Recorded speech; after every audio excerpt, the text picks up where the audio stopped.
how the cycling industry scams people. It's the big brands, I should say. The big brands today, the crap they're putting out there, it's like, you have brands like Specialized, which I'm a huge fan of some of their product, the tires, the saddles, the clothing from Specialized. A lot of it's really, really good stuff. But the road bikes now, and some of the mountain bikes, we'll stay with road today, just junk, man. Absolute garbage, right? And you've watched my videos. I don't know any cycling YouTuber out there who owns more bikes than I do, who's test ridden more bikes than I do, and who gives a more fucking honest opinion than I do. Doesn't make me better than it, but just makes me a source of information that you can trust so you can get the best experience from cycling out there.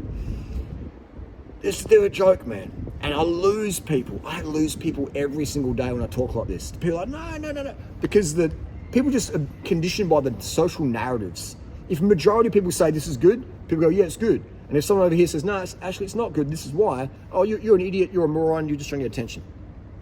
So that's why people can get scammed by big marketing industry, because if it becomes this narrative, people go, yeah, I agree with that, you know? And you have little people over here, little pipsqueaks like me, and just saying, no, that's bullshit, this is why, using total rational logic explaining the point, and they still just get lost because we're pack animals, we follow the herd. So Specialized is the best marketing company out there, and they understand this paradigm very, very well, that the majority becomes the influence. So they signed Peter Sagan a few years back, and then they offered about €1 million for Peter to ride the Tour de France exclusively on road disc. You know, that's how shit they are, that Peter had to ride, you know, the discs with a contract attached to it. It wasn't like, hey, the better, they're lighter, they eat faster wheel changes, they're safer. No. And anyway, so then that became Peter Sagan in his absolute marketing prime. Boom, anything he touched was gold, sold. And then the other brands had to follow, because Specialized is a leader really of all innovations, and if they're good or bad, Specialized really, you know, set the charge there. So then Trek had to jump on board, and Cannondale and Pinarello and all these other brands had to follow, because that became the narrative now. And if the brands didn't follow, then they lose market share.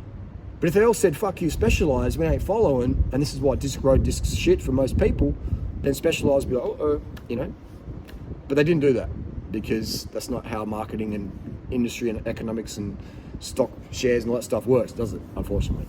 So if you're a new cyclist today, or even an experienced cyclist, and you go into a bike shop and you spend 10 or 20 grand, 99% of the time, you're going to end up with a bike that was a downgrade from your previous S-Works, Tarmac, Rim Brake, Dura, SRAM Red, SRAM Force, Ortega, etc. If you go into a Trek dealership and buy a Monda today, a Monda disc, it's going to be a downgrade even from your Trek Madone from 20 years ago, or your Trek 5900 from 20 years ago. It's going to be a downgrade. But again, when I say this, 99% of my viewers out there, the noobs, they just, what? No, that's crazy. You're just tripping, bro. So that's why I'll never change. I'll always be the guy, the crazy banana dude in the corner spouting the truth about the industries.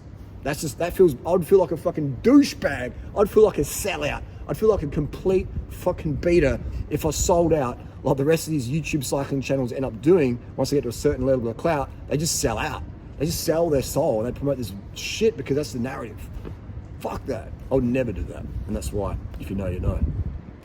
I just feel so bad doing that. I'd feel like such a fucking beater, man.